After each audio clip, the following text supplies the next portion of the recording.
Chapter 1. The village of Kestonbridge was in bloom. Late June brought with it a golden warmth, the kind that stirred hedgerows into riotous colour, and filled every cottage garden with the scent of sweet peas and roses. The air hummed faintly with bees, the occasional call of a cuckoo, and the distant laughter of children chasing one another between bunting-draped stalls.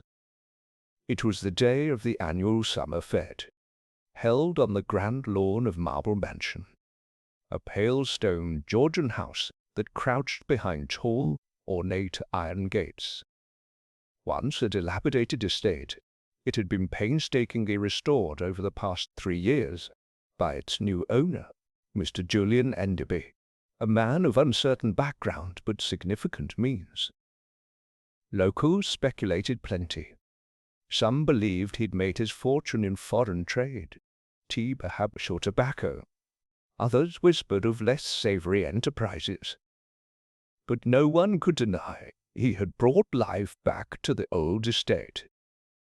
And today, for the first time since the restoration was completed, its gates stood open to the public.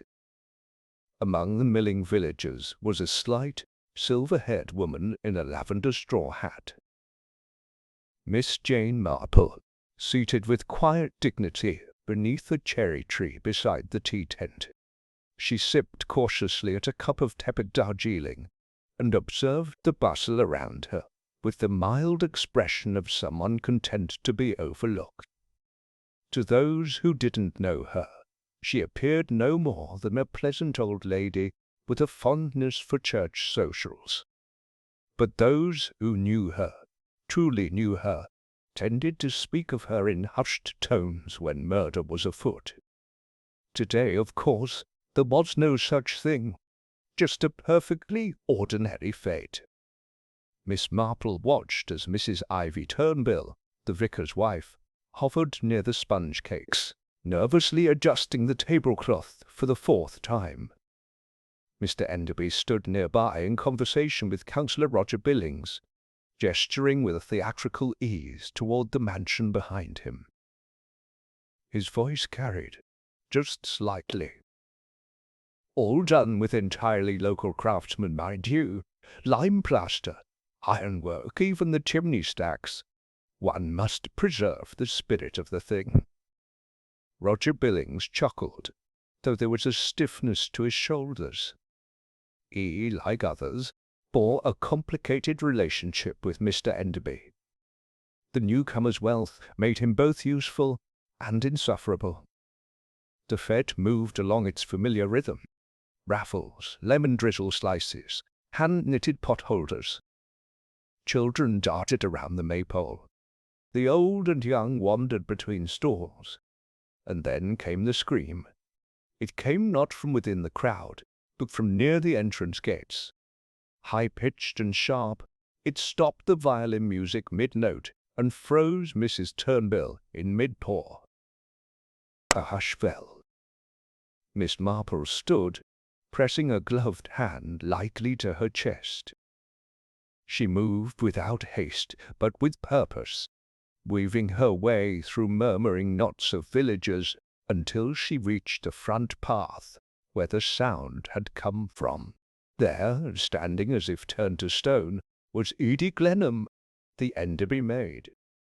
Her eyes were wide, her hand pressed to her mouth. Behind her, just outside the opened wrought-iron gates, slumped awkwardly against the low stone wall, was the body of a man.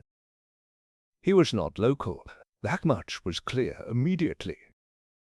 His clothes were of finer cut, though wrinkled from travel, and his hair had the wind-blown look of someone who had come a long way quickly.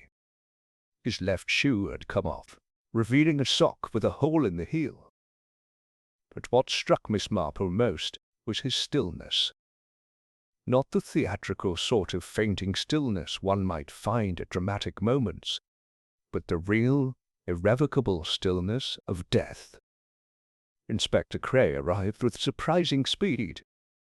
A broad man with a trim moustache and a perpetually harried expression, He began issuing orders the moment he crossed the lawn. The crowd was kept back. Children were herded toward the cake stall.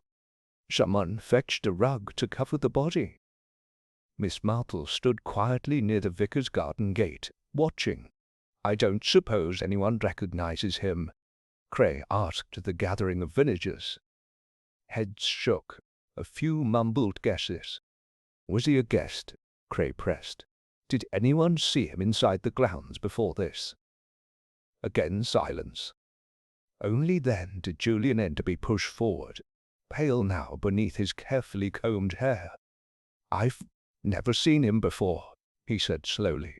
"At least, not that I recall. Could be someone trying to get in without an invitation." Miss Marple tilted her head. A subtle contradiction. Mr. Enderby had been all too vocal about how the fete was open to everyone in the village and beyond. No need for invitations. She turned her eyes toward the body once more. Something struck her, not in the dramatic sense of a revelation, but like the soft nudge of a memory.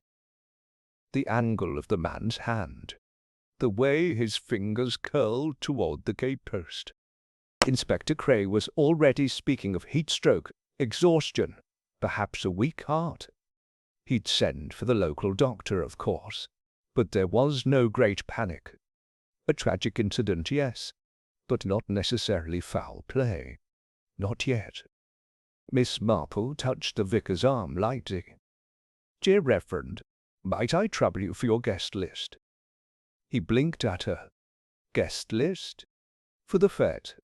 I imagine the committee kept some record, if only to cross-check the jam donations." He stammered. "Well, yes, I suppose Mrs. Turnbull did draft something of the sort." "Splendid," said Miss Marple gently. Her gaze returned to the gate. One never knows what names may mean something when read twice. And with that, she excused herself, walking back toward the cherry tree. The man's death might have seemed accidental, sudden, tragic, and easily explainable. But Miss Marple, without knowing why, felt the first rustle of something more deliberate. Something wrong. Chapter 2. The fete did not quite recover. Despite the music's hesitant return and a valiant effort by the church bell choir, the merriment had drained from the air like color from a fading photograph. Stalls were packed away more quickly than usual, prizes left unclaimed, and neighbors said their goodbyes with distracted nods. By 6 o'clock, Marple Mansion's lawn stood quiet, the last of the villagers filtering past the gates, now firmly closed once more. Inside the drawing-room of the mansion, Inspector Cray stood with arms folded, facing Mr. Julian Enderby, who had poured himself a brandy too early in the evening to be entirely respectable. "No identification on the body," Cray said, glancing at his notebook. "No wallet, no calling card, no ticket stubs, not even a monogram on the handkerchief. A deliberate blank." Enderby took a sip. "That seems very theatrical, Inspector." "Unusual," Cray corrected. "Dr. Linton believes the death occurred within the last hour before he was found. No signs of injury. Possibility of poisoning. He's requested an examination, naturally. Until then, we can't make assumptions. Except that someone came to my fete and dropped dead on my property," Enderby said, voice tight. "Hardly the impression I intended." Miss Marple, seated by the window with her knitting untouched in her lap, looked up quietly. "You said earlier, Mr. Enderby, that the man might have attempted to enter without an invitation." "I did. Yes," he hesitated. "That was before I realized he had quite literally collapsed just beyond the gates. I was merely grasping for explanation. And now? Well," he adjusted his cravat. Now, I simply admit I don't know." Craig grunted. "We'll be circulating his description to surrounding villages. Someone must know him. A man doesn't simply appear and die without ever having existed." Miss Marple murmured, "Unless someone took great care to ensure he vanished again just as easily." Craig gave her a look, not dismissive precisely, but the sort that men gave elderly women when unsure whether to entertain or ignore them. "Let's not get ahead of ourselves, Miss Marple." "Oh no," she said mildly, "let's not." By morning, the village was buzzing louder than the fete had ever managed. In the tea-room, at the grocer's, along the hedgerows and near the bus-stop, theories bloomed like wildflowers. "The stranger was a spy," said one. "No, a lover come to claim some forbidden romance," said another. Someone had seen a strange car near the chapel. Someone else claimed the postmistress was acting odd. Everyone had something to add. At the vicarage, Miss Marple sat with Mrs. Turnbull over slices of marmalade cake and gently probed the previous day's guest list. "I do recall tallying about 142 names," Mrs. Turnbull said, pressing her fingertips anxiously together. "Though I'm certain more than that arrived. Walk-ins, you know. Curious types from nearby." Miss Marple nodded thoughtfully. "And was anything misplaced? Any sign of confusion?" "Oh dear," Mrs. Turnbull paused. "Well, Ivy Glenham, the maid, did say that the back entrance had been unlocked at some point. Nothing taken. Likely one of the boys looking for lemonade." "Still," Miss Marple said gently, "gates unlocked, a stranger found dead. Such coincidences are rarely comfortable neighbors." Mrs. Turnbull blinked rapidly and reached for her tea. That afternoon, Miss Marple stopped by the post office under the pretense of sending a card to her niece. She waited patiently behind two gossipy ladies who were loudly comparing the stranger's trouser pleats to those worn by film actors, then approached the counter with a pleasant smile. "Dear Miss Partridge," she said, "I do hope you weren't too troubled by the events yesterday." The postmistress, a small woman with startlingly quick eyes, blinked at her. "Oh, well, a bit of a fuss, wasn't it? Poor soul, whoever he was. I dare say someone like yourself would have recognized him had he ever passed through the village before." "I keep good memory for faces, Miss Marple, but no, never seen him. And I do notice travellers what with the parcels and such. Mind you," she stopped abruptly. Miss Marple tilted her head. "Yes, dear?" "Nothing." Miss Partridge coughed. "Just remembered a letter.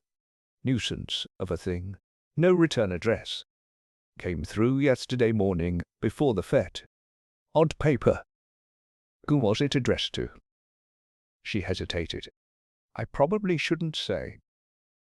Miss Marple gave her a look so gentle, so purely innocent, that most governments would have folded under it. "To Julian Enderby," Miss Partridge admitted. "Marked urgent. I thought it odd at the time. Didn't seem the sort to receive anonymous letters. I gave it to Ivy Glenham when she came for the house post." Miss Marple's gaze drifted slightly. "Did he respond?" "I couldn't say, but he was tense, wasn't he? At the fete. I saw him pacing near the hydrangeas, just before the scream." Miss Marple murmured her thanks and departed with the quiet grace of a woman who never rushed, yet always seemed to arrive precisely where she was most needed.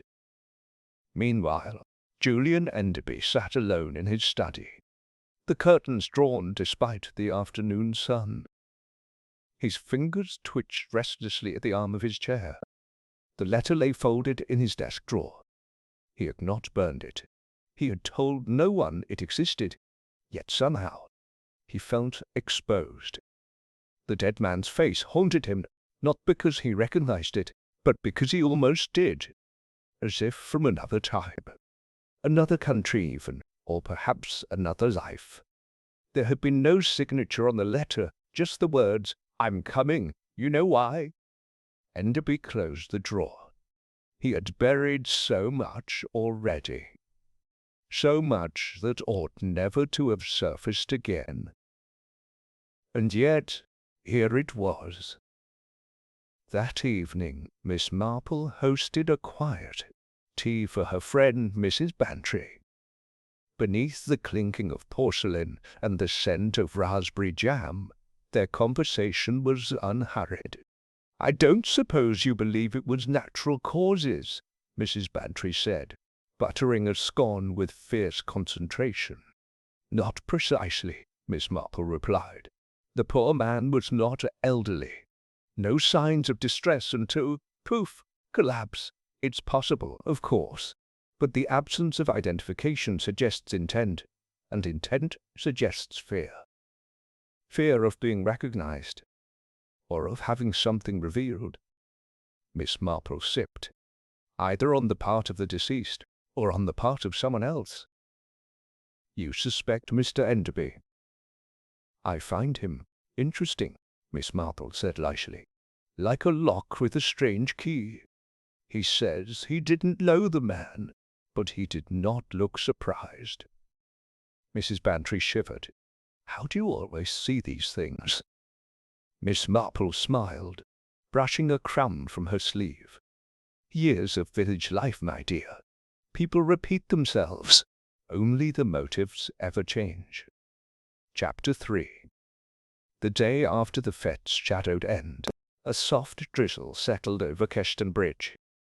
The rain was not insistent, merely enough to dampen garden hacks and soak the hem of a careless trouser. Villagers move more slowly now, as if waiting for the village itself to speak first. Quiet, cautious, eyes darting when footsteps approached. At Marple Mansion, the gravel drive was raked smooth again, the gates firmly shut, and Mr. Enderby had declined all callers. Miss Marple, however, was not easily deterred. She arrived mid-morning with a jar of quince jelly, wrapped neatly in muslin, accepted by the butler with polite confusion, and returned with a note in Miss Marple's handwriting. A small kindness for a man recently troubled. Perhaps it will pair well with caution. Inside the mansion, Enderby barely glanced at the jar before tucking the note into his waistcoat pocket. He stood at the hearth, with his brandy untouched, again too early for it to be respectable, watching ash flake from the logs. The fire crackled, an odd indulgence for June, yet he felt cold. Something in the stranger's eyes wouldn't let him be.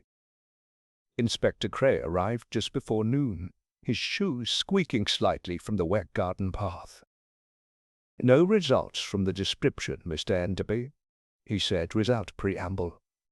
"No missing persons in the area. Nothing matching from other counties either. No hotel records, no recent travel bookings under unknown names. If the man came here to meet someone, they've yet to admit it." Enderby remained facing the fireplace. He might not have checked in anywhere. He might have come directly here. But from where? And why? A man in his 30s doesn't simply walk into a village fete and die at the gates unless something's driven him to it. A pause. Then, "Have you ever received threats, sir?"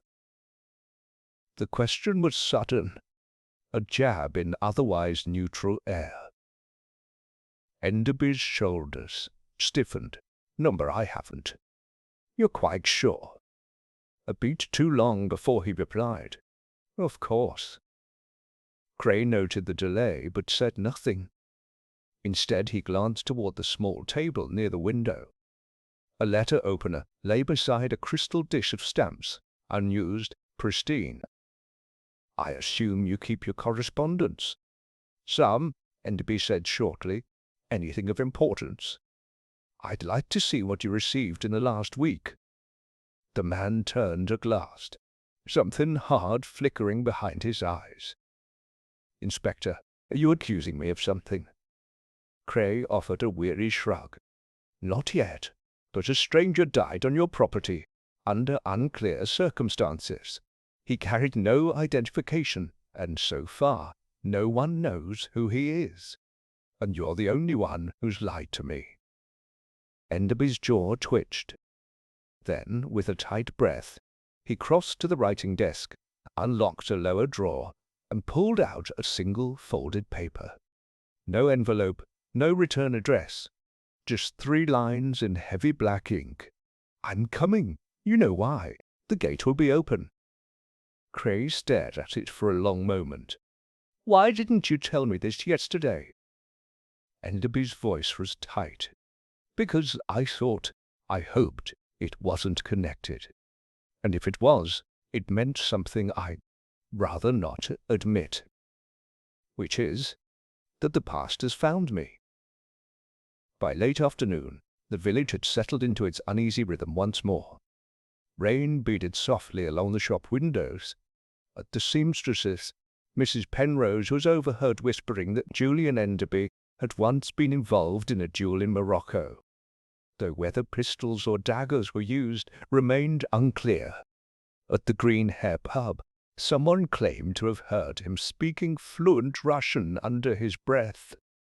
And at the grocer's, Ivy Glenham, the maid stood near the tins of sardines, looking far paler than she ought, nervously folding the shopping list in her gloved hands.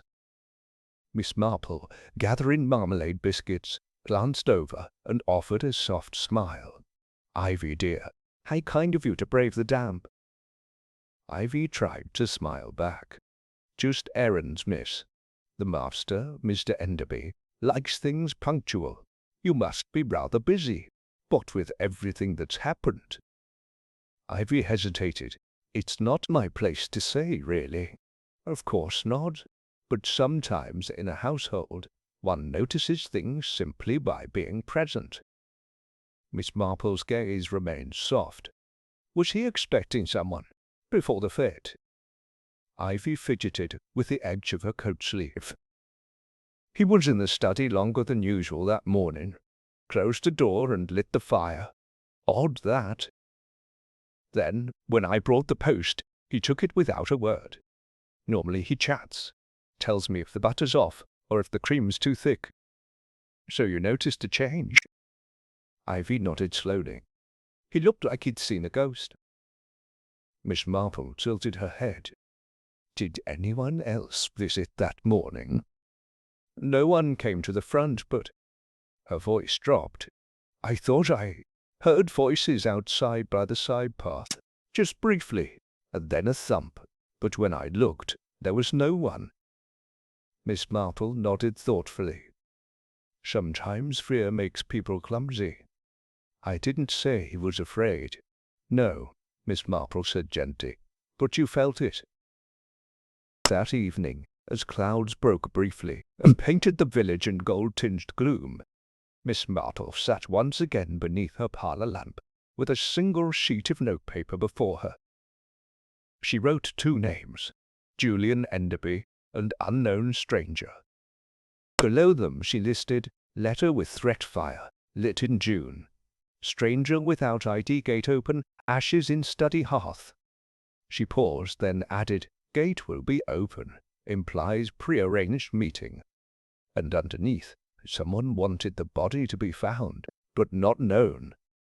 She folded the note, slid it into her drawer, and extinguished the lamp. Elsewhere, Inspector Cray stood in the cold mortuary room, staring at the stranger's face under the harsh light. The doctor had finished his preliminary report. Cause of death undetermined, Linton said. No wound, no trauma, no needle mark. But I've sent samples for toxicology, though the lab will take a few days. Anything unusual? The stomach was empty. No signs of recent food or drink, but he hesitated, a peculiar discoloration beneath the tongue, unusual in cases of natural collapse.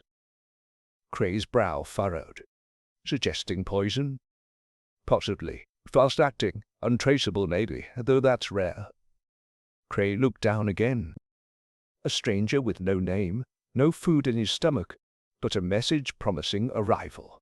No weapon, no resistance. What kind of man walks knowingly to his own death? Chapter 4. The next morning arrived with an unusual stillness in Kestonbridge, as though the village itself were listening. The morning paper, delivered with less enthusiasm than usual by young Harold, carried no mention of the fet death. Inspector Cray, still awaiting toxicology results, had kept the matter off the record for now, but speculation brewed just the same. That very discretion gave rise to more elaborate theories. Miss Marple, of course, did not speculate aloud. She preferred facts, especially the ones tucked into folds and gestures, or offered in half-sentences by those who believed themselves unnoticed. After a quiet breakfast of stewed apples and toast, she left the cottage wearing her walking shoes and a rose-patterned scarf, and made her way along the church path toward the western edge of the village. There, behind a crumbling hedge of elderflower and ivy, stood a weathered cottage occupied by Mrs. Winifred Kent, a widow of nearly 15 years and the mansion's nearest neighbour. It was not common knowledge that Mrs. Kent had once worked as a travelling secretary for a merchant company based in London, long before her marriage, and even less known that her late husband had managed some of the land attached to Marple Mansion in its more neglected years. Miss Marple remembered both facts with great clarity. She found Mrs. Kent in the garden, kneeling beside a bed of geraniums with a basket of weeds by her knee, and a pair of mud-smudged gloves tucked into her belt. "Well, Miss Marple," she said, brushing her hands and standing with a faint wince, "if you've come for news, I'm afraid my Roses are more talkative than I." Miss Marple smiled. "Actually, I came to ask if you heard anything during the fete. You live rather close to the gate, and it's such a curious place for a man to fall, outside rather than in." Mrs. Kent paused. "You think he was trying to get in?" "I think he was trying to meet someone. Whether he succeeded is another matter." A bird called sharply overhead. The widow plucked a dead bloom from the stalk and dropped it in the basket. "I did hear voices, come to think of it. In the early afternoon. Thought nothing of it at the time. Could have been fete preparations or children. But now—" Her eyes narrowed faintly. "They weren't arguing, but there was tension. That kind of quiet that hums before something breaks. I only caught a few words. One voice said, 'You said no one would know.' The other replied, 'There's no time for this.'" Miss Marple nodded slowly. "And were they on your side of the gate?" Mrs. Kent's lips pursed. "Closer to the lane, just beyond the boundary fence, I'd wager. But you know how sound carries." "Indeed. Did you see anyone leave?" "Number, but I did notice someone standing at the fence later. A man in a dark jacket. Didn't recognize him. Not from the fete crowd." Miss Marple hesitated. "Not the same man who later—" Mrs. Kent shook her head. "This one was thinner, paler. I thought at first it might have been Enderby himself, but the height was wrong." By midday, Miss Marple found herself at the village green, where a small knot of townsfolk had gathered near the notice board under the pretence of discussing upcoming church repairs. "Did you hear," murmured Mrs. Chillingworth, "that Mr. Enderby's housekeeper once worked for a diplomat in Vienna? Imagine the stories she must keep." "More likely she's hiding one," said the butcher's wife. "No one trusts a silence that heavy." Miss Marple approached slowly, her steps measured. "Pardon me, ladies, I heard mention of Vienna. Was this Mrs. Fleet?" "The very one," Mrs. Chillingworth replied. "Tight-lipped, that woman. Doesn't smile unless there's soup involved." "She receives private post on Tuesdays," added the butcher's wife, "but never from England." Miss Marple offered a soft hum of acknowledgment. Curious habit, so far from home and all. "She was spotted in the orchard the night before the fete," the other whispered, "arguing with someone. Ivy Glenham said so." Arguing or confiding? The two women blinked. "Tone matters," Miss Marple continued kindly. "Ivy tends to interpret emotion by volume, but not all raised voices are threats. Sometimes they're regrets." Neither woman answered. A silence settled, uncertain. Miss Marple smiled gently. "Thank you, dears. You've been most helpful." Later that day, Inspector Cray received the first results from the pathologist's office. Trace of digitalis compound in the bloodstream, the doctor confirmed over the telephone. Not a common overdose, but enough to cause sudden cardiac arrest if administered rapidly. The tongue discoloration supports ingestion shortly before death. "Poison, then," Cray said grimly, "in all probability." Cray hung up, then turned to his notes. No known history of heart medication. No record of pharmacy orders under the unknown man's general description. No pill bottles, no teacups, no glasses found near the body. But poison nonetheless. A man had come to Marple Mansion, carrying only a sentence. "I'm coming, you know why." And someone had made sure he would not speak again. That evening, Miss Marple attended a small supper at the vicarage, where the topic of conversation, despite polite efforts, returned inevitably to the fate and the stranger's death. "I keep wondering," said Reverend Turnbull thoughtfully, stirring his leek soup, "why a man would die at the gate, not even 20 feet from help." Miss Marple, seated across from him, dabbed at her mouth with a linen napkin. "Because someone needed him to be found," she said softly. The table stilled. "What do you mean?" asked Mrs. Turnbull, eyes wide. "If he had died elsewhere, say behind the stable or beneath the orchard wall, it might have taken hours to find him, days even. But at the gates during the fete, he'd be seen quickly. He'd interrupt everything." "You believe it was staged?" the Reverend asked. "Only emplacement," Miss Marple replied. "The man truly died, but the setting was arranged." After dinner she returned home beneath a silver dusk, her steps unhurried. The hedgerows whispered with late birds, and the soft crunch of her shoes over gravel felt companionable. Inside she wrote a new list. Widow Kent heard voices near Lane 2, men speaking. "You said no one would know." A second unidentified man near fence Mrs. Fleet. Connection to Vienna. Private post. Orchard meeting. Death arranged to be seen digitalis. Rare, deliberate, timed. At the bottom of the page she added, "Who had access to both fear and foxglove." She closed the notebook and looked out the window, where the lights of Marple Mansion glowed faintly behind its iron gates. Someone there had once promised silence.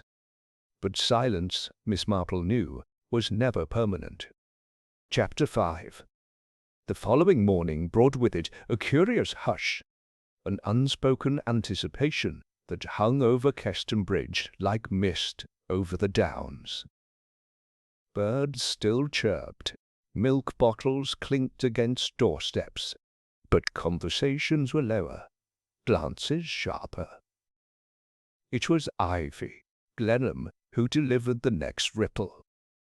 She was seen hurrying from Marple Mansion toward the post office, a sealed envelope clutched tight in her glove. Miss Partridge, behind the counter, later confided to Miss Marple that the handwriting on the envelope was not Ivy's, and the address bore no stamp. "I tucked it into the out tray," she said carefully. "Didn't ask questions, of course, but it wasn't meant for the usual post." Miss Marple had merely nodded, her fingers curling around her handbag strap.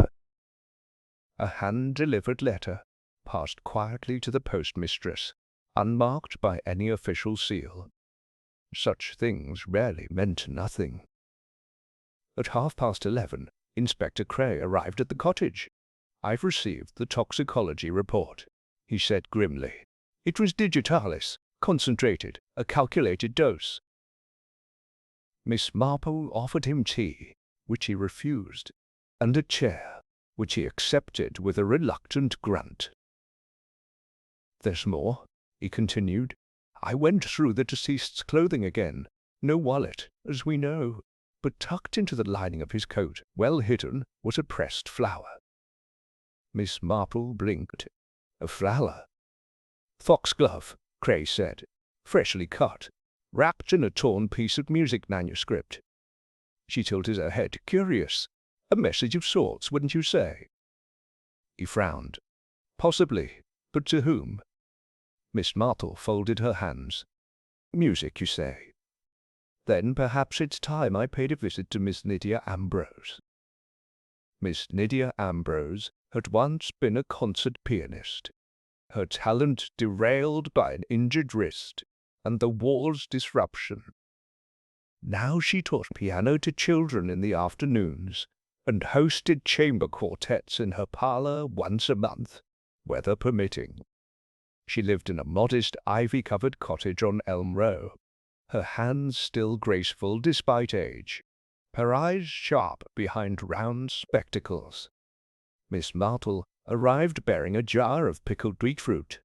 "I don't suppose," she began after settling, "you've ever encountered a man with a fondness for foxglove and music?" Miss Ambrose gave a soft snort. "Foxglove? Poisonous nonsense, though rather pretty if you like the dramatic sort." "And music manuscript? Anything unusual gone missing?" The pianist pursed her lips. "I did have a page vanish from my folder after last week's lesson. Thought one of the children had taken it, but it was an older piece. One I wrote myself. Only ever printed a few copies. A minor composition." Miss Marple leaned forward. "Do you recall who handled the papers?" "Ivy Glenham brought tea that day. Said she was covering for the regular girl. But why— oh." Her hand paused mid-air. "You think someone used my paper for a message?" Miss Marple gave a faint nod. "A message meant to be found, but understood only by one who recognized the music."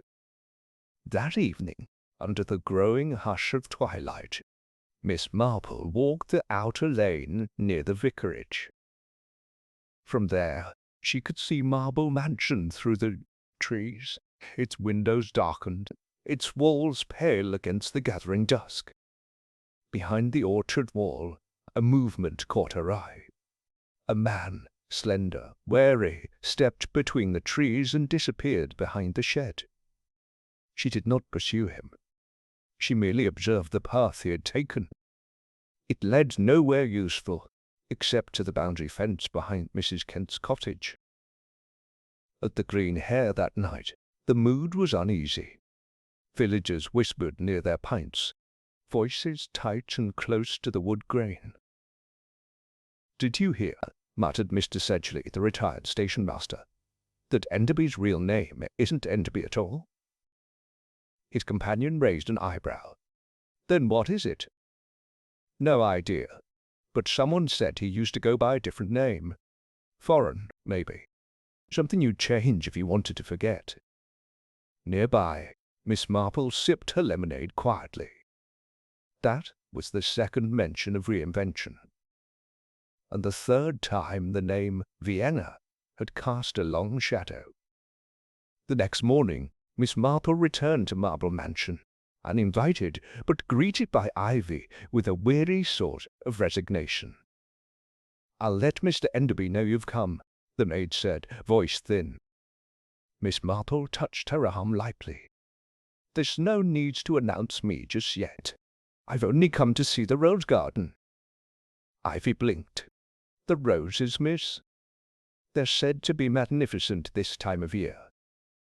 With a faint flush, the girl nodded and stepped aside. Miss Marple walked slowly past the hedges and toward the edge of the grounds, where the rose garden met the old stone wall that separated the estate from the trees. It was there she found a discarded object partly buried beneath a rose bush. A silver cufflink, oval, tarnished, and etched with a faint monogram barely legible in the morning light, G.H. She did not pocket it. She simply straightened, noted the position of the bush, and moved on. Inside the house, Julian Enderby sat in his study with a cigarette burning low in the ashtray. His hands trembled. The letter had not been meant as a threat, but a promise, a reckoning. He had thought Vienna was behind him, that all debts had been paid, that she, of all people, would never, but she hadn't come. Someone else had come in her place, and now someone else was watching. That evening, Miss Marple met Inspector Cray at the vicarage. The vicar's parlour had become a quiet harbour of theory, suspicion, and unspoken dread.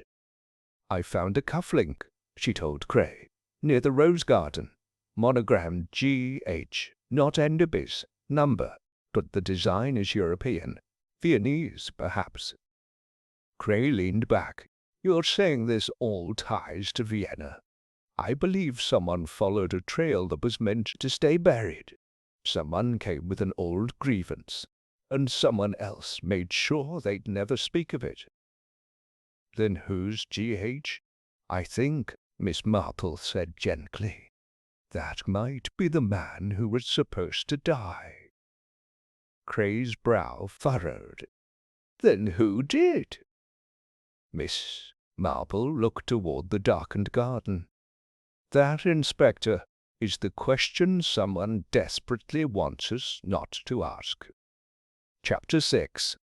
The morning after Miss Marple. Chapter 6. The morning after Miss Marple found the silver cufflink beneath the rose bush, the village of Kestonbridge awoke to another discovery. This one from the parish groundsman, who noticed a tear in the hedgerow by the church wall, and just beyond it, the imprint of what looked to be a man's heel dragging through the nettles. Word travelled quickly. By noon, Inspector Cray had visited the site, confirmed the disturbance, and followed the trail, which led, curiously, not toward the mansion or out of the village, but in a wide arc around it, eventually disappearing in the reeds near the mill pond. No body, no coat, no blood. Just a path someone had taken while trying very hard not to be noticed. Miss Marple, meanwhile, spent her morning making polite rounds under the pretext of delivering preserves and asking after Flower Club minutes. In truth, she was constructing a map, not of geography, but of associations. Who had ties to Vienna? Who had reason to fear being recognized? And most crucially, who was missing something? She found her answer not at a house, but at the tail end of a whispered conversation in the haberdashery. "I told him to check under the dresser," said Miss Partridge crisply. "Men always think things vanish when they're right where they were left." "Still," came the reply from Mrs. Clayworth, "it's a wonder he's not reported it. He wore them nearly every Sunday." "What's this?" Miss Marple asked pleasantly, fingering a spool of thread. Mrs. Clayworth turned. The German fellow, Mr. Hansler, lodging above the pharmacy, misplaced a cuff-link last week, apparently. Silver. Monogrammed. Miss Marple blinked. "G.H.? That's him. Gerald Hansler. He told Dr. Lewin." She murmured a soft, "How curious," and purchased her thread. By the afternoon, Miss Marple was seated once again with Inspector Cray in the vicarage study. A pot of tea steamed gently between them. "We may have identified the wrong body," she said. Cray blinked. "You think the dead man wasn't who he appeared to be?" "I think," she said, "that someone else was meant to die. Gerald Hansler was expected. Someone knew he was coming. They prepared for it, lured him to the gate. But the man who died was wearing Hansler's coat, with no identification." Cray frowned. "You're saying someone switched the clothing?" "At least the outerwear. Enough to mislead a first glance." "But why would someone let someone else die in their place?" Miss Marple stirred her tea, her expression unreadable. "Because perhaps Gerald Hansler realized, just in time, that he had been lured into a trap, and someone else, perhaps an associate, or a man traveling with him, paid the price instead." Later that evening, Cray visited the upstairs flat above the pharmacy where Hansler had been lodging. The room was tidy but oddly sterile, as though occupied by a guest rather than a resident. No photos, no letters. A single worn suitcase with unfamiliar initials etched into the lining, J.A.H. He questioned the pharmacist, who shrugged. He kept to himself, polite enough. Accent was light, maybe German. Said he'd come to see a friend in the next village, never mentioned a name. And did he return after the fete? Number paid for a week in advance, but hasn't been seen since. Cray left with a quiet unease in his stomach. A missing man. A dead one with no name. A coat that didn't belong. And a village that grew more entangled with every hour. At Marple Mansion, Julian Enderby sat in the drawing-room, staring at the flickering fire, even though the day was warm. Mrs. Fleet, the housekeeper, hovered at the door. "There was someone asking after Vienna again," she said carefully. Enderby didn't look up. "Who?" "That old lady from the church, the one with the neat gloves." He closed his eyes. "Jane Marple. She knows something. She doesn't say it, but she does." "She always does," Enderby murmured.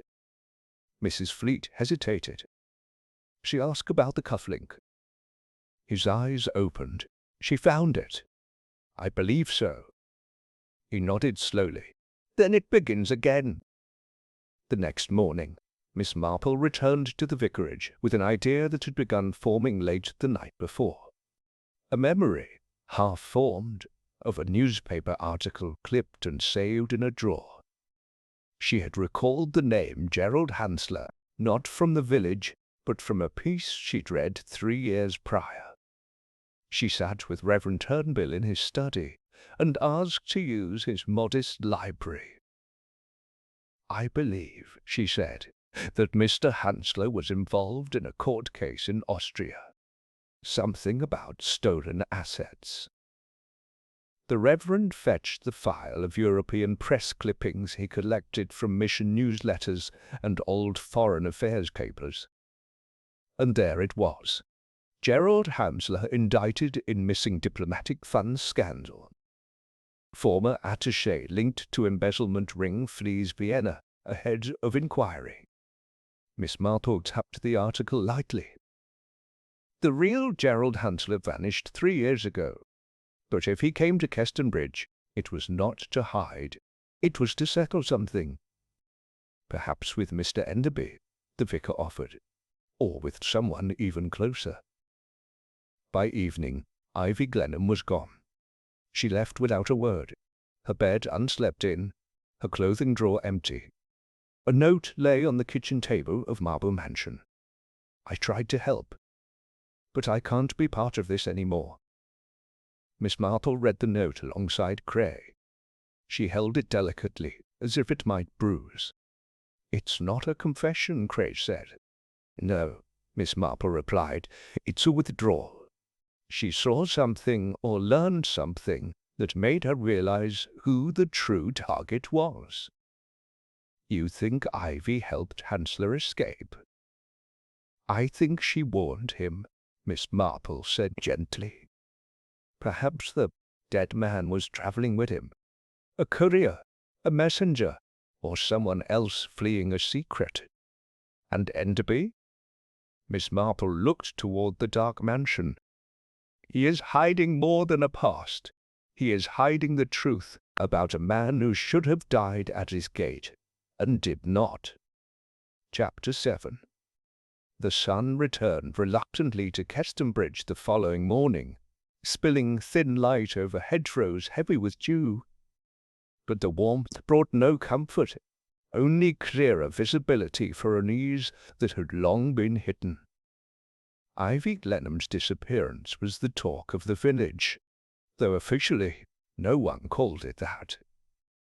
She had simply gone to stay with her cousin, according to Mrs. Fleet, though no one could recall if Ivy had a cousin, or where she lived, or why she'd leave in the middle of the night without her wages. Miss Marple sat in her parlour with a dish of stewed rhubarb untouched. Her knitting rested in her lap. The letter from Ivy, short, unadorned, lay beside her. "I tried to help, but I can't be part of this any more." It was not a young woman's escape note. It was the withdrawal of someone who had been watching. From corridors, from stairwells, from half-closed pantry doors, and had finally seen too much. Later that day, Miss Marple walked the perimeter of the Marple Mansion estate. The orchard, still damp from morning mist, was quiet. Apple blossoms littered the grass, disturbed in places where footsteps had bruised the moss. Near the western wall, she paused. There, half obscured by a clump of nettles, was a fragment of cloth, tan linen, frayed along one edge. She bent carefully and retrieved it with her handkerchief. It bore the faintest imprint of ash, grey dust smudged into the weave. She turned toward the old gardener's shed nearby. Its door was ajar, and the interior smelled faintly of wood oil and scorched paper. On a workbench lay a charred scrap of music manuscript, half-burned, half-folded, and unmistakably matching the sheet Inspector Cray had found tucked into the dead man's coat. Someone had tried to destroy a second message. By early afternoon, Cray was seated at Miss Marple's table, frowning at the scrap she'd recovered. "They tried to burn it here?" he asked. "Yes, and likely not long after the first man's death. There was no mildew on the ash, and the scorch was recent." "So the orchard saw 2 visitors that day?" "Indeed," Miss Marple said gently. "I believe the dead man came with a message, but someone else came with intention." Cray rubbed his chin. "You think the man who died wasn't Hansler?" "I'm increasingly certain. Hansler may have sent someone ahead, or changed clothes with him deliberately, and someone else was waiting in the orchard to ensure the message was intercepted." "But then who burned this second page?" Miss Marple tapped the table.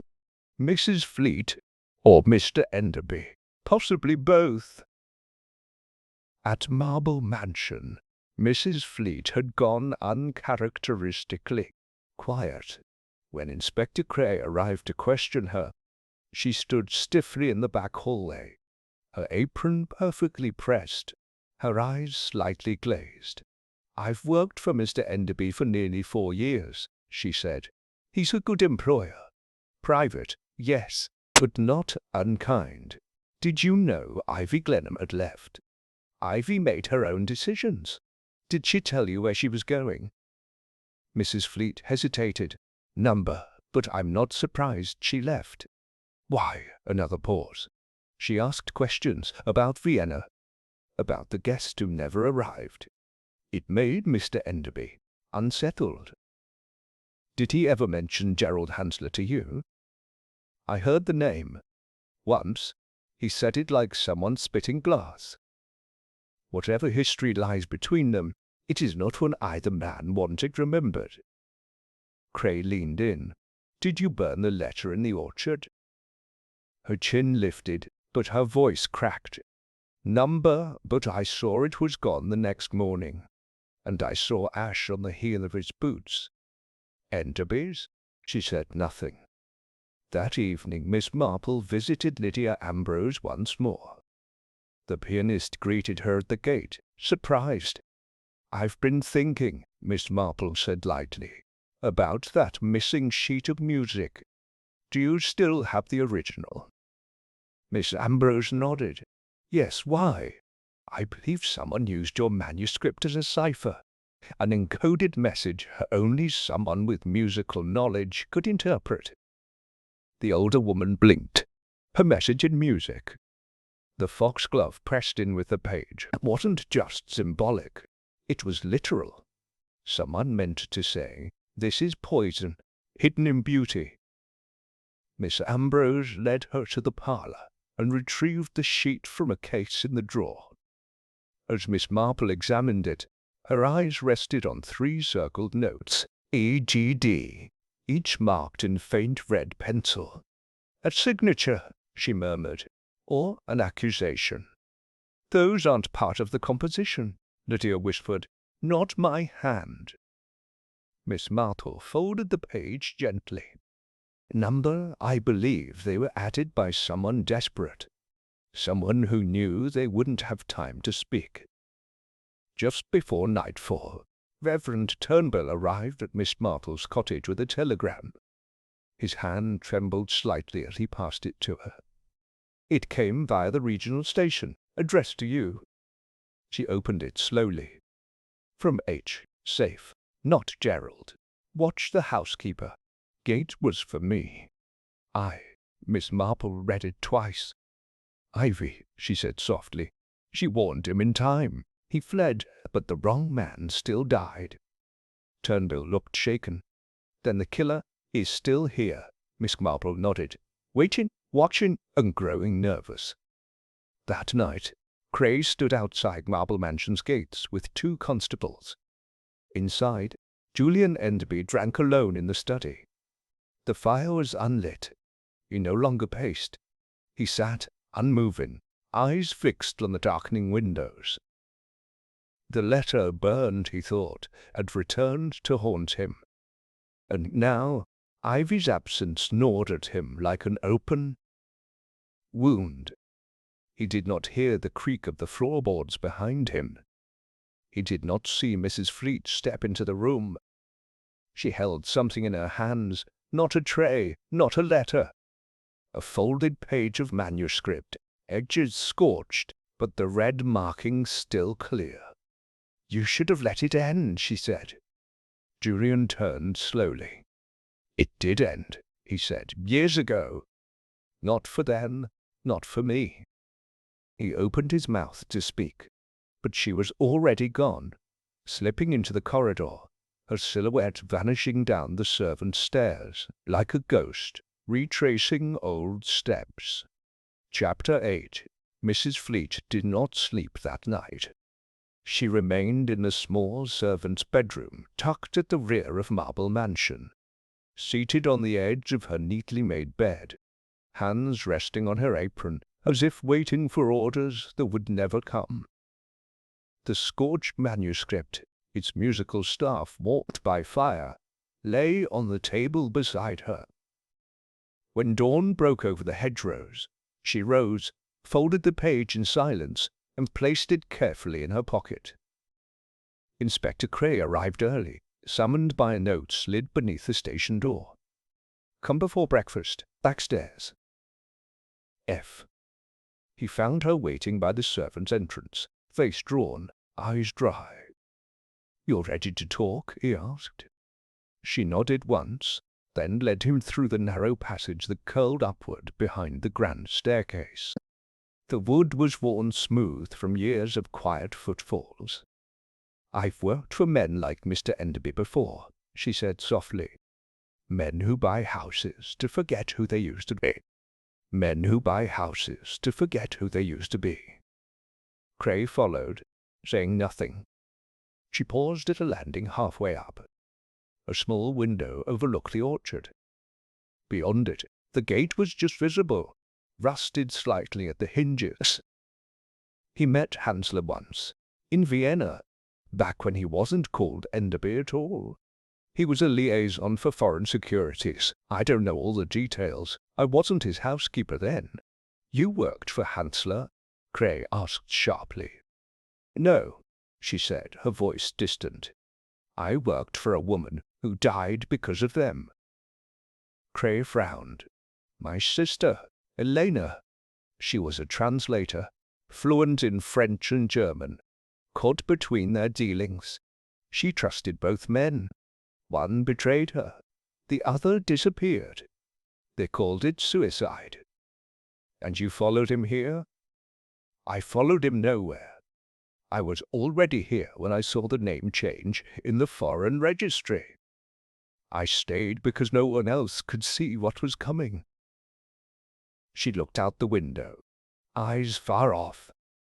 "Ivy was the only one who believed me. She found the telegram, the flower. She warned the man who came wearing Hansler's coat. The wrong man died." "And who was the man who died?" Cray asked. Mrs. Fleet turned slowly. "I don't know his name, but he was younger, nervous, a courier, perhaps, carrying a message Hansler didn't want traced back." Cray's voice was quiet. "And you burned the second page?" She nodded. "I thought if I destroyed it, it would end."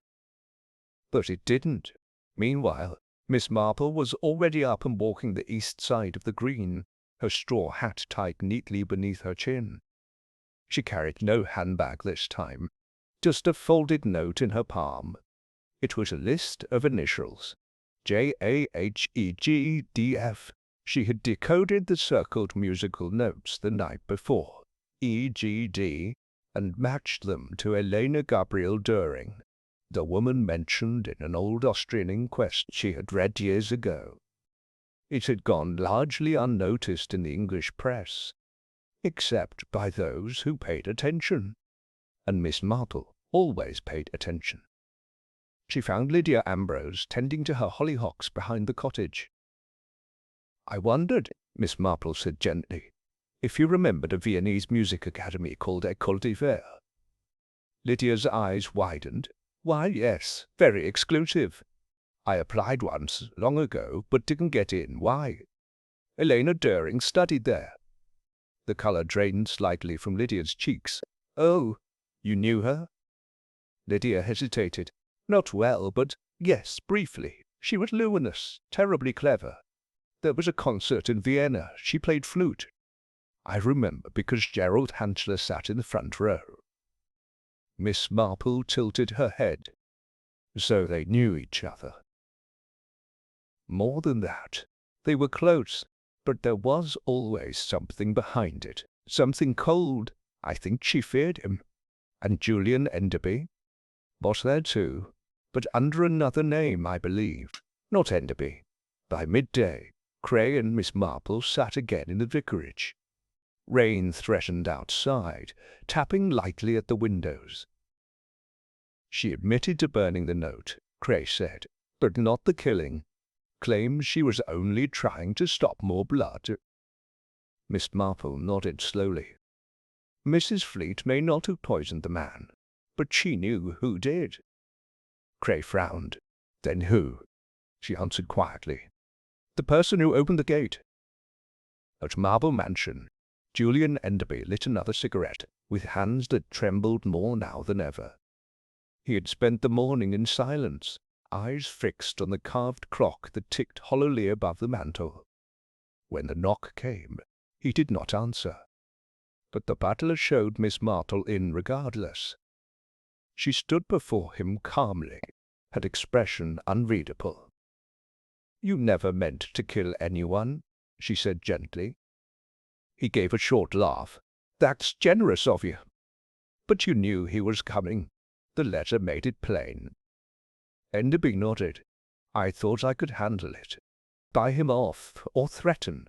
I didn't expect for Ivy to intervene," she finished. He closed his eyes. "She did it without my knowing. Warned him. I was waiting at the orchard. But when the man arrived, it wasn't Hansler.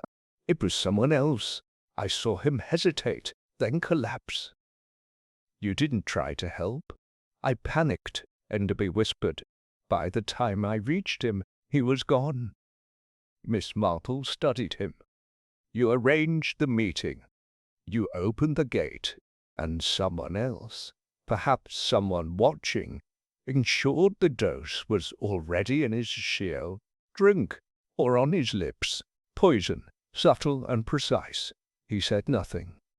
"You didn't kill him, Mr. Enderby," she said softly, "but you let him die." He looked up sharply. "You think that makes me innocent?" "No," she said, "only human." That evening, Mrs. Fleet was taken into quiet custody, not as the murderer, but as a crucial witness. Her testimony would fill the gaps, the telegrams, the motive, the final steps of a man meant to expose something long buried. The true murderer, the one who delivered the poison, remained unnamed. But Miss Marple had her suspicions. Someone from Vienna. Still watching, still waiting. Chapter 9. The rain arrived just after dawn. Steady, silver, and muffling. Roof tiles glistened, hedges sagged, and the lanes of Keston Bridge wore a hush more suited to a chapel than a village in midsummer. Miss Marple sat near her sitting-room window, knitting forgotten in her lap. Her eyes were fixed on the postman, who approached with the hunched determination of a man at war with weather. A single envelope slid through a letterbox. No return address, postmarked from Bath. The handwriting was sharp, continental, and unfamiliar. Inside, folded once with painful precision, was a clipping from a 3-month-old Austrian newspaper. "Clockmaker found dead after anonymous tip leads to hidden ledgers." Beneath, penciled in faint ink, "Your friend Gerald Hansler visited him last." 2 days later, the ledgers vanished. No signature, just a symbol at the bottom right corner.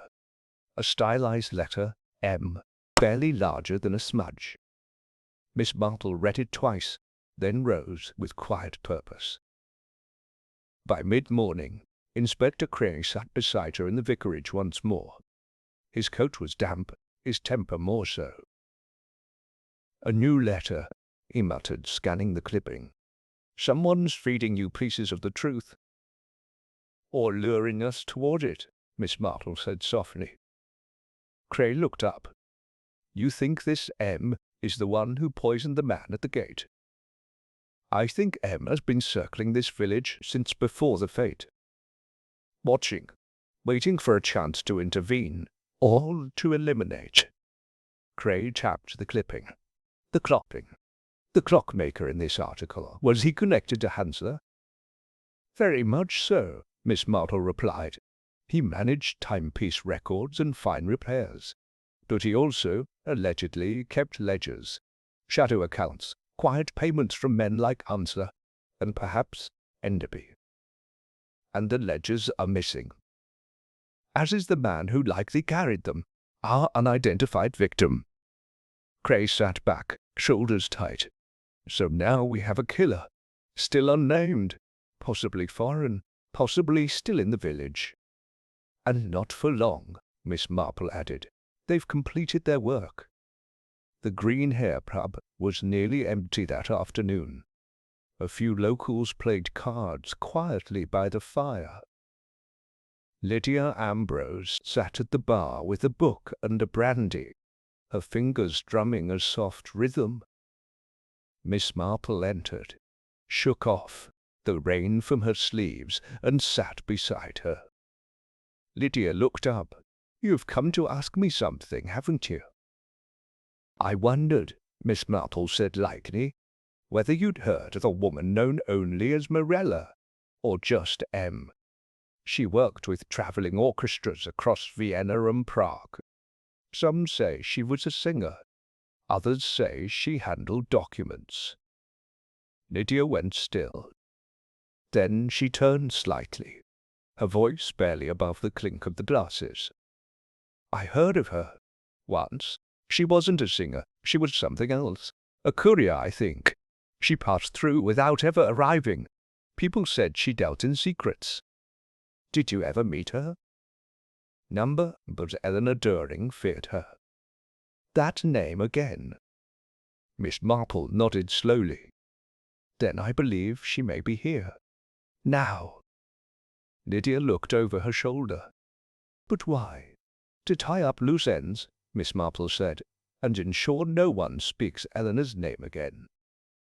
Later that evening, Mrs. Chillingworth, who rarely left the vicarage's volunteer board, reported seeing a woman in a grey coat standing near the train crossing just before dusk. She wasn't waiting for a train, she told Miss Marple. She was watching, like she knew something was about to leave, and she needed to see it go. Did you recognize her? Number, but she didn't belong. Why not? Mrs. Chillingworth hesitated. She didn't look at anything. Not the hedges, not the station, just the horizon, as though she'd already been somewhere darker. At Marple Mansion, Julian Enderby received his own letter. The butler found it slipped beneath the library door, unmarked, hand-delivered. He read the message, sat down heavily, and poured a drink with trembling hands. It read, "You were meant to die. The others paid for your escape. The man at the gate wore your sins. You'll hear from me soon." There was no name, just the M. He burned the letter without hesitation. The next morning, Ivy Glenham returned. She arrived at the vicarage just before breakfast, soaked through, cheeks hollow. Miss Marple opened the door without surprise. "I had to see it finished," Ivy said, her voice rasping. "Come in, dear. You're safe now." "I saw her," Ivy said, "in Bath, at the train station. The woman who delivered the ledger. She gave it to someone else before vanishing. She knew she was being followed." "Did she say anything?" Ivy nodded faintly. "She said, 'I never miss a measure, and I always end on silence.'" Miss Marple paled. "A musical metaphor," she murmured, "and a threat."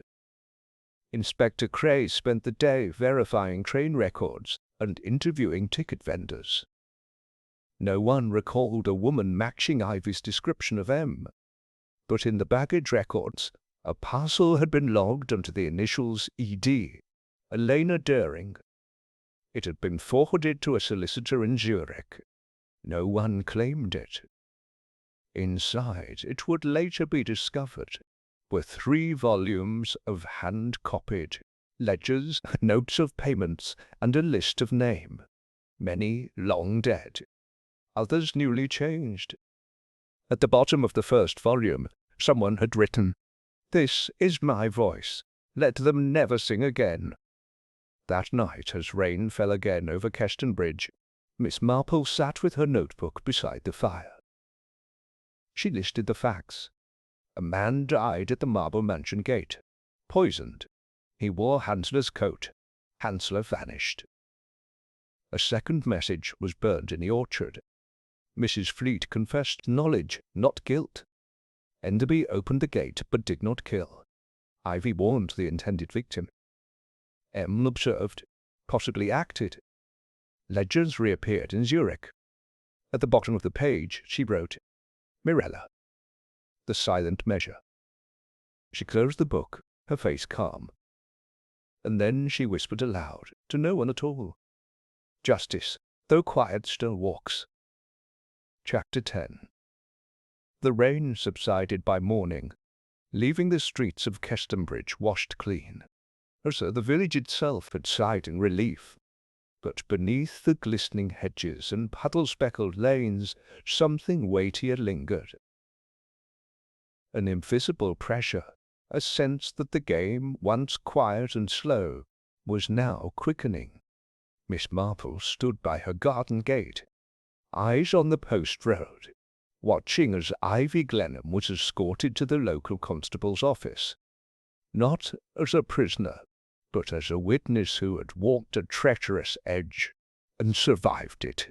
"I told them everything," Ivy had whispered to Miss Marple only hours earlier, "about the message Hansler gave me, the coded page, the switch at the gate, and the woman I saw in Bath."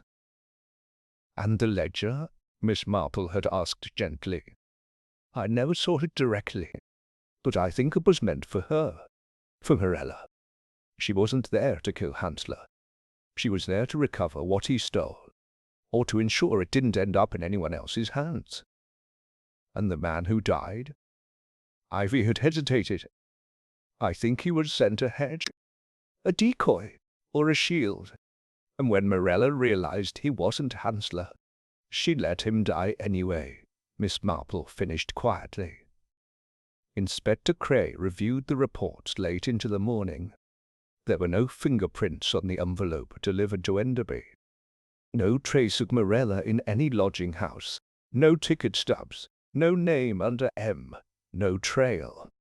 She had, as Miss Marple predicted, ended on silence. The solicitor in Zurich responded to Cray's inquiry with polite vagueness. The parcel was sent anonymously. It contained several ledgers and documents written in German and French. They are being processed through legal channels. We can confirm one name was consistently circled throughout: Elena Doering. Cray folded the telegram jaw tight. Elena had never truly been forgotten. Someone had carried her name through the fire, and someone else, perhaps many, had tried to erase it. And now the ledgers spoke. That afternoon, Julian Enderby emerged from the mansion for the first time in days. He walked the perimeter of the grounds without purpose, his gait unsteady, his expression raw. The villagers gave him a wide berth, not from malice, but from uncertainty. He stopped once by the gate, staring at the spot where the unknown man had fallen. His hand hovered over the stone post, as if to steady himself, but he did not touch it. Then he turned and walked slowly back inside. Miss Marple watched him from across the road, her face unreadable. Later that day, he requested to see her. The drawing-room of Marple Mansion had not changed, still grand, still hushed, still colder than it ought to be. "I suppose you're not here to accuse me," Enderby said, pouring tea with hands that no longer trembled. "I'm here to understand," Miss Marple replied. He sat, and for a moment the silence stretched. "I didn't kill him," Enderby said. "You know that. I believe you didn't poison him, but you opened the gate." "I thought he'd come to blackmail me," Enderby admitted. "Not confront me with Elena. I hadn't heard her name in 10 years. She trusted you," Miss Martle said softly, "and you walked away." He nodded slowly. "She wasn't supposed to get involved. Hansler and I, what we did was financial, quiet. She was just a translator." "She was a witness," Miss Marple corrected. "That's what made her dangerous." He didn't answer. After a moment he said, "Do you think it was her?" "Morella?" "I think Morella was Elena's revenge," Miss Marple said. "Not through blood, but through memory." That evening a final development arrived. Ivy Glenham, after hours of testimony, handed over a small crumpled page that had been hidden inside her sewing tin. It was a copied excerpt from the ledger, a list of dates, names, and sums. At the bottom, in a hand Ivy didn't recognize, someone had written, "The one who dies will not be the one who deserves it. That is the cost of delay." Inspector Cray handed it to Miss Marple the following morning. "A confession? A warning?" she replied. Then, with a quiet sigh, she folded the page and placed it in her handbag. Later that day, Miss Marple and Cray stood once more at the Marple mansion gates. "Will there be an arrest?" she asked. Cray shook his head. "Not enough proof. Nothing solid ties anyone to the poisoning. No witnesses, no fingerprints, no poison file." "And yet," Miss Marple said, "someone is gone, someone is dead." "Sometimes justice doesn't arrive in a courtroom," Cray replied. "Sometimes it wears quieter shoes." They stood for a moment longer before parting, him to his paperwork, her to her garden. That night Miss Marple sat by her window, watching the wind play with the lamplight on the lane. Her fingers moved slowly over her knitting, though the pattern was forgotten. A life had been lost, a memory unearthed, a ledger opened, and through it all the truth had surfaced. Not loudly, not fully, but just enough. She thought of Elena, of Ivy, of the unnamed man at the ER gate, of the woman called Mirella, who had arrived like a shadow and vanished like one, leaving behind only whispers and a ledge of name. And she thought of the music, the 3 notes circled in red, EGD, not merely a name, but a signature. Chapter 11. Kestonbridge exhaled. Not loudly, not all at once, but like a drawing-room after a guest departs, when everyone dares breathe again. The fete had been only a week ago, though to most villagers it now felt months distant. The gated marble mansion, once the focal point of laughter and lemon sponge, had resumed its silence. The wreath of ivy that curled around the left pillar still bore a faint brown stain, washed pale by rain, ignored by all. But Miss Marple had not forgotten. That morning she sat at the writing desk in her cottage, and arranged 3 items on the blotter before her. The burned manuscript, the list of ledger entries Ivy had surrendered, and the anonymous note left beneath Enderby's door. 3 pieces of a truth no court would weigh, yet whose consequences were woven into every glance and whisper that now passed between the villagers. She dipped her pen, paused, and began a letter. To Chief Inspector Mortlake, Scotland Yard, confidential. She wrote for some time, measured, exact, never emotional, and ended with, "Justice, when it cannot be formal, must still be final. And in this case, I believe it has been." She signed it with a single elegant flourish. J.M. Meanwhile, Inspector Cray stepped through the last door he had yet to knock on. The station storage room, where the dead man's coat and effects were kept.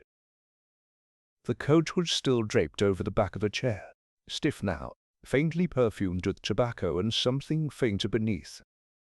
Ash, maybe, or violets. He turned the inside pocket again, for the 4th time. This time his fingers caught something. Tucked deep behind a loose lining stitch was a folded card, softened by time and sweat.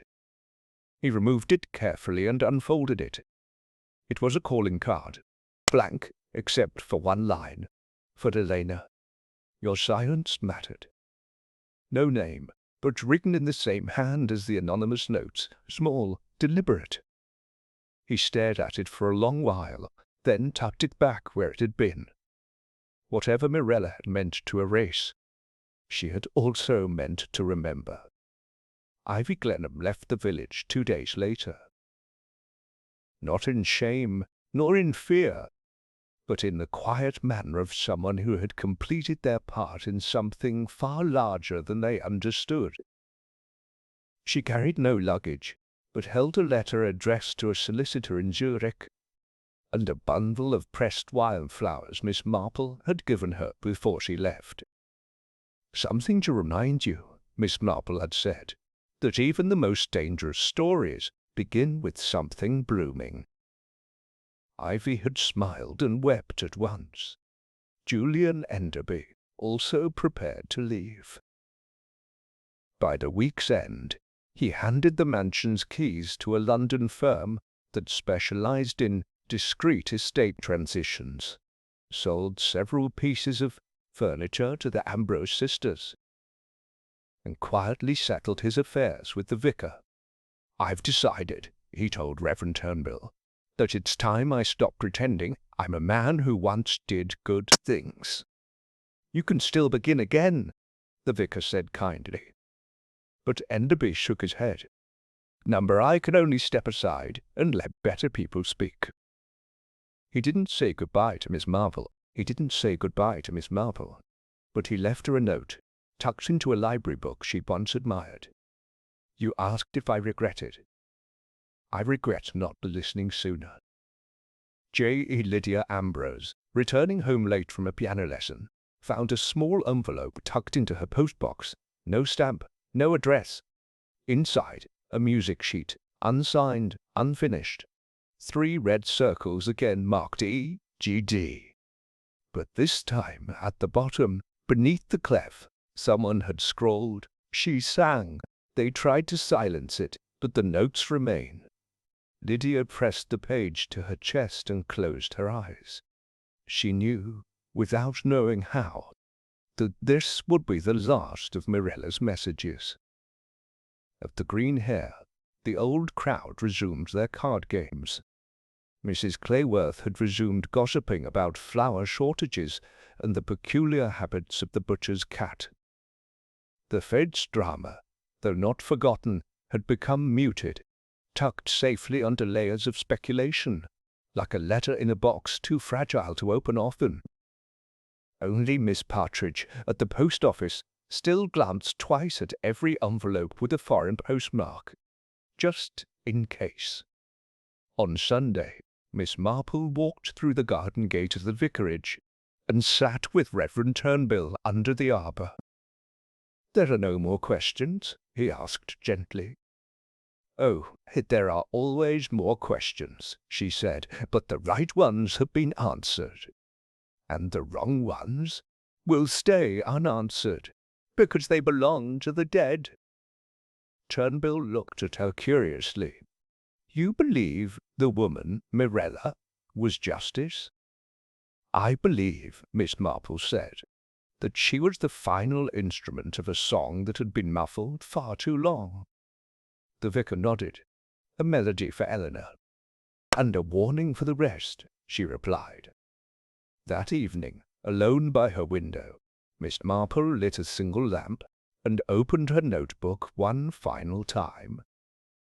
She turned past the pages marked with names and codes and ink-stained deductions, and wrote on a new page in simple script, "The man who died at the Marble Mansion gates had no name in our books, but he had one in someone's heart, and that is enough for justice to matter." She closed the book, set it on the shelf, and folded her hands in her lap. The village slept, and the story waited for no more. Chapter 12.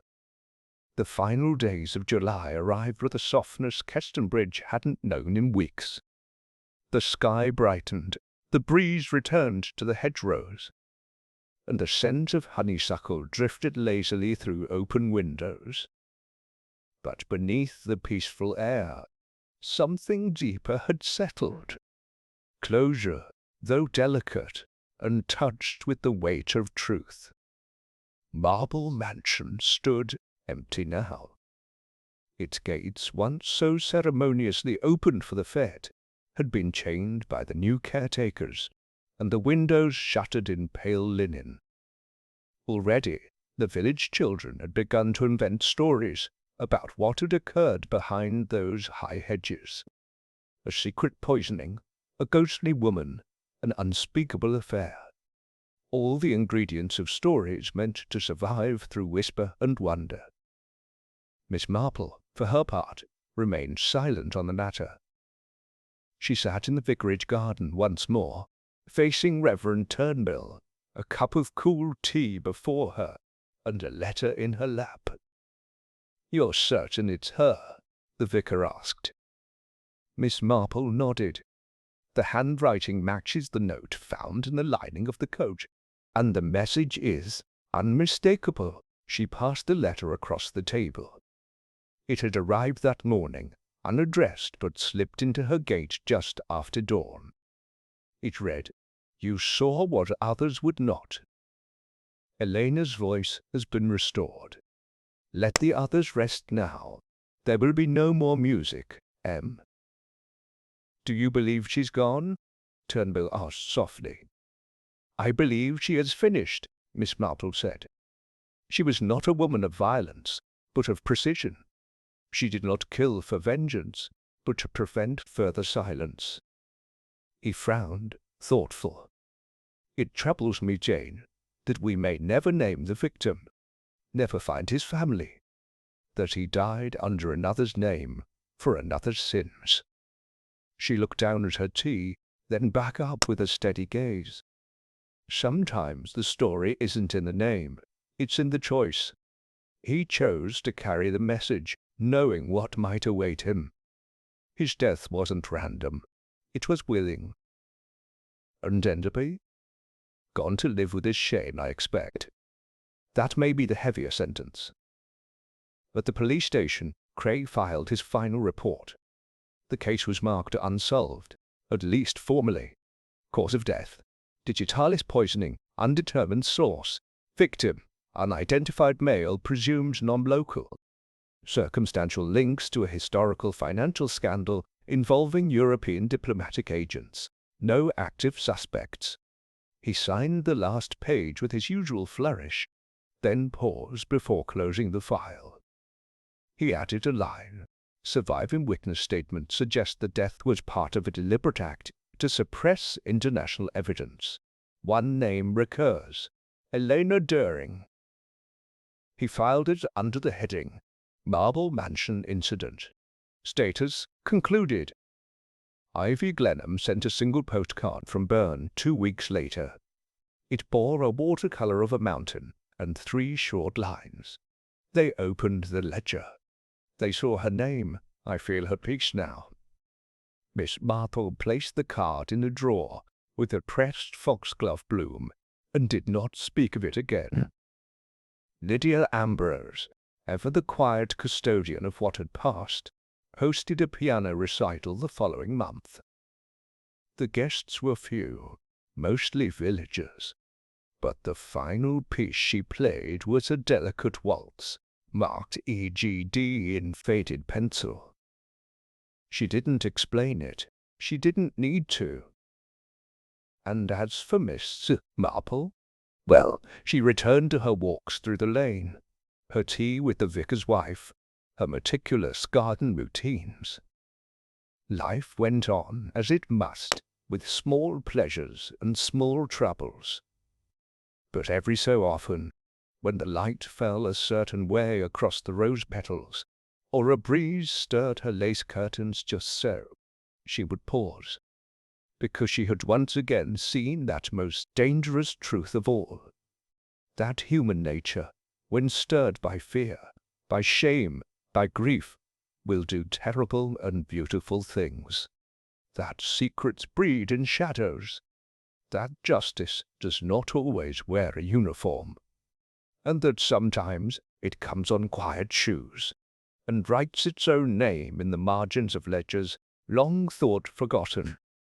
On her desk, Miss Marple kept a small envelope, sealed and never opened.